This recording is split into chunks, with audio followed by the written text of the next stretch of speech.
பயணம் எதற்கு பயணம் சொல்லுங்க சாமி சபரிமலைக்கு புனித பயணம் போறோம் சாமி எங்கே பயணம் எதற்கு பயணம் சொல்லுங்க சாமி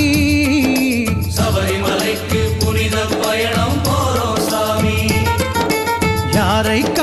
யாரை காண சொல்லுங்க சாமி ஹரிஹர புத்திரன் ஐயனை காண போறோம் சாமி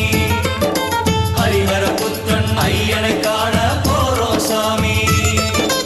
எங்கே பயணம் எதற்கு பயணம் சொல்லுங்க சாமி